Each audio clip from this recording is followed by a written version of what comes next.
Senate Republicans introduced their new coronavirus relief proposal. It will be called the HEALS Act, and the principles there being health, economic assistance, liability protection, and schools. Senate Republicans and the administration have been consulting over the last few weeks to come up with a realistic proposal in a way that we think makes the most sense.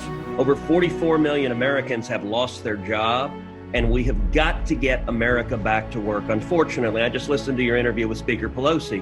You look at the $3 trillion bill she's trying to push. It's just shoveling money to her friends and not actually solving the problem. I mean, there is no limit to how much money they want to spend. I'm concerned about how much we've already spent. We've done the right thing by waiting a couple of months. I think we've been able to assess where we are, who else needs assistance, who's falling through the cracks. This is for the American people to help get them back to work, keep them at work, get them back to school, keep them in school as safely as we can. We're going to continue the economic impact payments.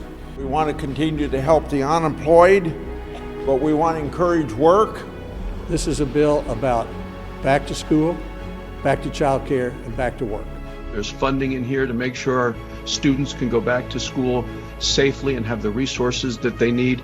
One critical piece of legislation is liability reform. Without action from Congress, the litigation epidemic will potentially sink the very businesses and enterprises that we hope we can sustain through this crisis.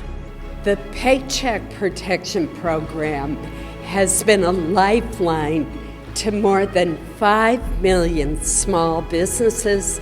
We are today proposing a second round of PPP loans for the hardest hit small businesses. This is not a bailout. This is about keeping people attached to their employment. President Trump is hell-bent on trying to bring the medical supply chain back.